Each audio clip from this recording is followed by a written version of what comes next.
Ертеге кыямат болот, сөзсүз болот. Ал биздин каалообуз менен эмес, Алланын каалоосу менен болот.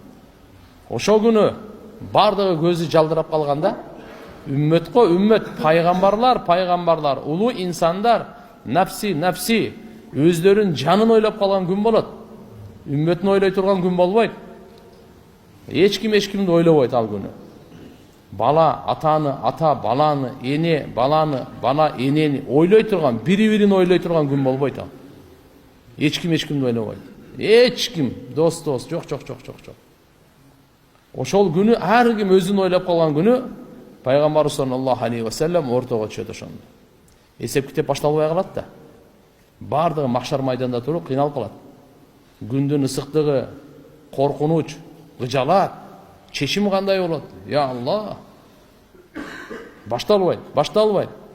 Бардык адамзат Адам атага барат. Эй Адам, сиз биздин атабызсыз. Алла субхана ва таала өз кудурети менен сизди жараткан. Бейиштен орун берген, периштелери сажда кылдырткан, илим берди сизге ушундай бардык нерсе. Адам баласынын эң башы сиз. Сиз ортого түшүп, мына эсеп китеп башталбаса болбойт. Адам алейхиссалам жүзү үйрөт экен. Жок дейт, мен ортого түшө албайм бүгүн. Бардык адам баласынын атасы жүзү үйрөткөн. Жок, мен ортого түшө албайм бүгүн. Жакындаба деген даракка мен жакындап койгонмун дейт. Алла Таала Адам алейхиссаламды, Хава энебизди бейиште жымына киргизип, бардык неаматтарды рахаттанып жегиле, каалашыңарча жегиле, каерде кааласаңар деп. Бирок силерге бир гана эскертүү, бир гана тыюу: "Вала тaqraба hadhihi shajara fatakuna min az-zalimin." Мынал даракка жакындабагыла. Жакындасаңар залымдардан болуп каласыңар, күнөөкөрлөрдөн болуп каласыңар. Алла Таалага тоң моюндук кылгандардан болуп каласыңар. Ошого биз жакындап алганбыз дейт да. Шайтандын назгырусу менен бул узагыраак окуя. Мен кыскартып айтып берейин. Жакындап алганбыз. Ошонун кесепетинен биз бейиштен чыгып калганбыз дейт. Кандай болбосун, Адам алейхиссалам айтат: "Силер баргыла, мүмкүн бүгүн ортого түшкөн ушу Ибрахим пайгамбар ортого түшө алар. Ал дагы пайгамбарлардын атасы. Канча пайгамбарлар. Адам алейхиссаламга бардык адамдын атасы болсо Ибрахим пайгамбар, пайгамбарлардын атасы деген лакабы бар. Анткени Бани Исраилден канча пайгамбар келген. Так маалыматын Алла Тааладан башка эч ким билбейт. Бирок кээ бир риваяттарда келет: "Ой, Муса алейхиссалам менен Иса пайгамбардын ортосунда 1000 пайгамбар" дейт. Муса алейхиссаламга чейин канча пайгамбар? Андан мурда Юсуф алейхиссалам, Исаак алейхиссалам, Якуб алейхиссалам канча деген пайгамбар аны мурда.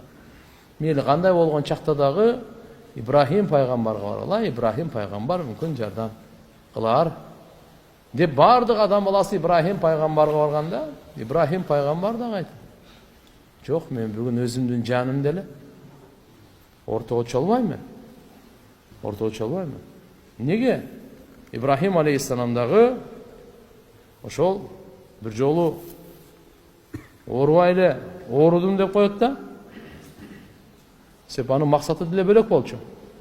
Бардыгы майрамга чыгышат, бутпарастыкта сөлөкөткө сыйынышат. Ибрахим пайгамбар: "Чыгасың?" "Жок, мен барбайм, ооруп атам" деп. Оорубай эле турган болчу да. Оорудум деп койгон. Бирок мындай мааниде айткан эле да, бунучу таврия деп коет бизде шариятыбызда, динибизде таврия деген сөз бар. Бул уккан киши маанисин башкача түшүнөт.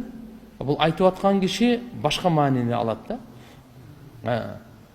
Ооруп атам деп, мындай мен руханий ооруп атам, мен мына бутпарастык бул чоң кесепет, мараз, оору да бул.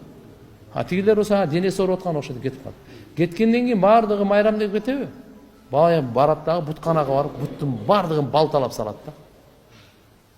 Талкалап, буттун бардыгын талкалап, балтаны эң чоң бутту өлтүрбөй, ошонун мойнуна илип коет да, кетип калат.